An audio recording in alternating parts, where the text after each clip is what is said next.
欢迎来到月亮说。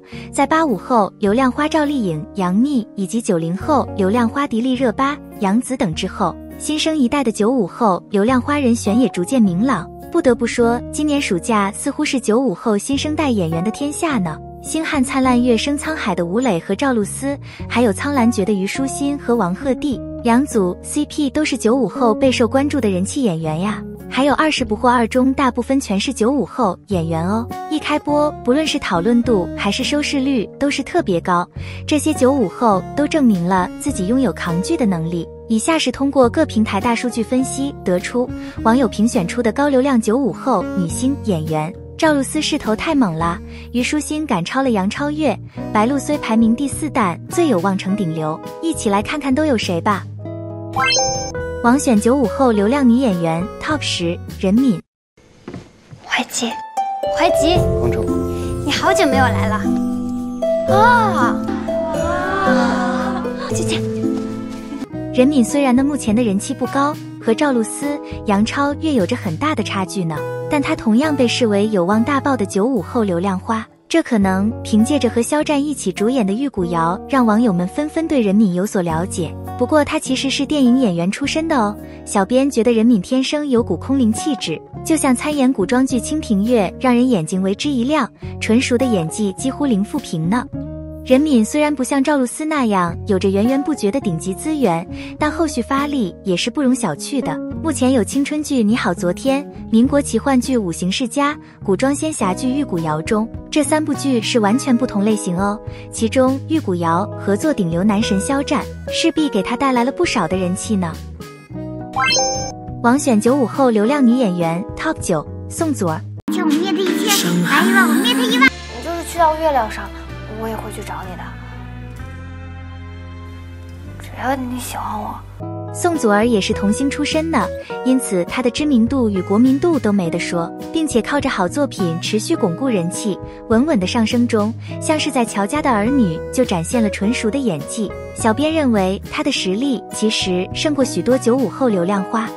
很多95后的年轻小花都会靠着大 IP 剧、古偶剧等受欢迎的题材来赚取人气，毕竟这种剧的流量就是大，但宋祖儿却很少拍这些剧，透过作品稳扎稳打，占有一席之地。2022年，宋祖儿和任嘉伦合作古装剧《无忧渡》，这部剧一定会替宋祖儿带来高流量，会让大家见识到新的宋祖儿哦。网选95后流量女演员 Top 8，周也。的机会，你宁可我杀，绝不放过。如果不是这样，根本活不到今天。《山河令》大家还记得吗？周也凭着大爆火的古装耽改剧《山河令》成为新一代人气小花，如今是和宋传媒力捧的新生代，和宋传媒就是李冰冰、赵丽颖的公司哦。慢慢的很多资源也会给到她呢。不过她虽然凭着《山河令》走向流量，但她的演技备受争议，被网友嫌弃不太会控制五官，哭戏时五官乱飞，情绪起伏大时显得表情夸张。新生代毕竟是新生代，说不定明年会给我们不一样的周也哦。不过以周也这样的年纪，需要挑选适合的角色去让他成长。他的长相属于冷艳型，不笑时有种酷拽的冷傲感，网友觉得他更适合演清冷的角色，傻白甜的浮夸人设完全不适合他呢。而周也自《山河令》之后接下不少好资源，目前有护心、未有暗香来2部古装剧待播，预计在明年就开播了。网选95后流量女演员 Top 7，关晓彤。你说什么呢？为什么呀？你想拍就去拍，你为什么要提分手呢？说实话，童星出身的关晓彤演戏经验的丰富程度已然超越了很多新生代，但是呢，作品的口碑大多不好，比如她之前主演的古装剧《九州天空城》、凤求凰都被吐槽很惨，造型被骂，演技也被骂，被黑得一无是处。后来公开和人气偶像鹿晗的恋情，更成为全民公敌。她一直是路人缘很差的女星。目前关晓彤正在热播的《20不惑2》，大家怎么看呢？关晓彤饰演的梁爽在第2部中从一部的直发变成了微卷，更显得有气质、女人味了呢。小编觉得她为粉丝改变了很多哦，之前的暴脾气变得很有理性，直播带货时驾轻就熟，又不违背自己的原则，与老板意见不合时也敢于勇敢地站出来呢。言谈举止中透露出一种骨气。在这部新剧中，关晓彤的演技其实算好的啦，对角色的把控能力做得很不错，现在已经把很多观众成功带入坑了呢。她还有《胡同》《曾少年》等剧待播，《胡同》是短篇献礼剧，《曾少年》为9夜回的经典青春小说改编。其实呢，关晓彤的资源不算好，但也一直不缺戏拍呢。网选95后流量女演员 Top 6，赵今麦。6岁开始学表演，8岁就开始上电视。童星出道的赵今麦，把元气、刁蛮、叛逆、沉稳各种性格都拿捏得十分到位。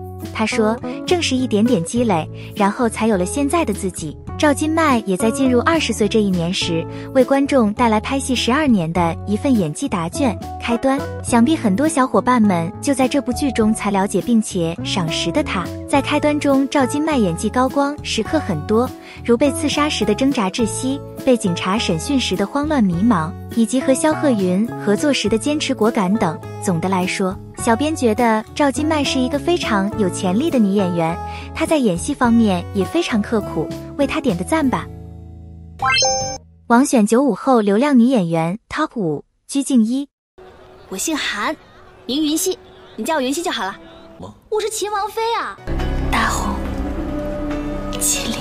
鞠婧祎虽然呢是1994年出生的，但也被网友评选为新5大95后流量花。鞠婧祎是偶像歌手转演员，可以说转得很成功的一位呢。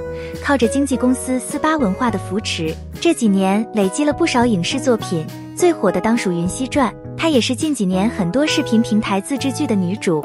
目前在新人曝光度的作品加持下，鞠婧祎已经成功巩固一批观众群，还差一部真正的代表作呢。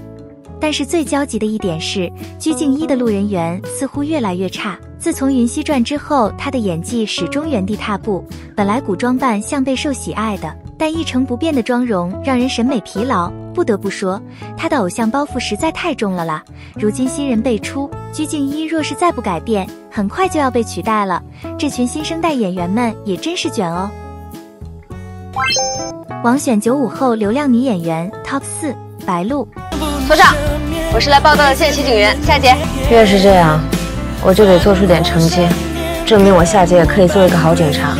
白鹿和鞠婧祎一样，也是1994年出生的，但依然被网友评选为95后新晋流量花。白鹿的势头也非常猛，去年凭借《周生如故》和《一生一世》简直是大爆发呀，让她咖位大跃升呢。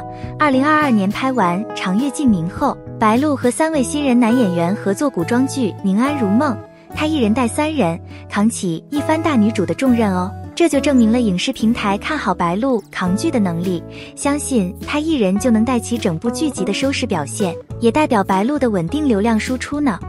2022年，白鹿又凭借《警察荣誉》收获一部高口碑作品，使得她不止稳住人气，也是转型实力派演员的契机。目前白鹿的演艺路走得非常漂亮，已经超越许多同年龄层的女星了呢。网选95后流量女演员 Top 3，杨超越。我这一生行过许多地方的路，走过许多地方的桥。杨超越呢，也是被网友评选为95新晋流量花之一。她是火箭少女101成员中发展最好的一位，也是最快转型成为演员的。目前已经参演过《极限时期》、《江夜2》、《长安诺》、《且听凤鸣》、《仲夏满天星》、《理想之城》、说英雄谁是英雄7部剧，大家看过哪几部呢？虽然演技略显青涩，但每部剧可以看出都在进步哦。杨超越比较可惜的是，不像赵露思和虞书欣有着高热度的代表作，她目前还有虫子和70吉祥2部古装大 IP 待播中，就看哪一部能成功了呢？哪一部能够帮杨超越稳住流量，并且向影视平台证明自己有扛剧的能力，以利好她后续谈资源呀。网选95后流量女演员 Top 2，虞书欣。我叫小兰花，是个仙女，总是这样，要是师傅在的话，你们肯定不敢。证明了95花也有扛起收视表现的实力。其实苍兰诀的制作规格不算是 S 加级，但却达到了 S 加级的热度了呢。所以虞书欣后续在各影视平台的评级提高，能拿下 S 级以上的一番女主位置。虞书欣和赵露思毫无疑问是如今95后最耀眼的新一代流量花。最重要的是，2022下半年，虞书欣接下了超级 IP 改编剧《仙剑奇侠传6》，搭档同样高人气的95后小生徐凯。若是这部剧大获成功的话，那虞书欣基本上就能坐稳95后流量女星的榜首位置了哦。很多网友都因此而非常看好她。网选95后流量女演员 Top 1，赵露思。大母不疼，二母不爱。我若是认打人吗？如今才知道，她的命是真的好。赵露思就是名副其实的95后头部女星啦，尤其是在《星汉灿烂月升沧海》大获成功之后，赵露思证明了自己拥有扛 S 加级剧集的能力，使她朝流量之列更进一步。这也代表她后续的资源会在上升，能单独扛剧演大女主，不再需要搭配像是杨洋、吴磊这样高知名度的男星来帮衬，反而她接下来可以凭着自己去帮衬更多新生代男演员哦。而赵露思2022接拍新剧《后浪》，合作老戏骨大前辈吴刚，搭档《青春有你》第3季出身的罗一舟，是一部高质量正剧。在团队的助力下，赵露思已不再局限于单一戏路，成为近年转型势头最猛的网剧新人。如今和同年龄层的小花已拉开差距。值得一提的是，2022下半年她又接下一部人气 IP 改编剧《偷偷藏不住》，想必大家都已经期待已久了吧？那时候必定又会拉起一波热度哦，一起为赵露思照得住点的赞吧。好啦，小伙伴们，在我心目中，赵露思、白鹿、虞书欣这3位是小编最看好的哦。那么你呢？觉得哪3位会在不久后成为顶流女演员呢？欢迎评论区写出来哦。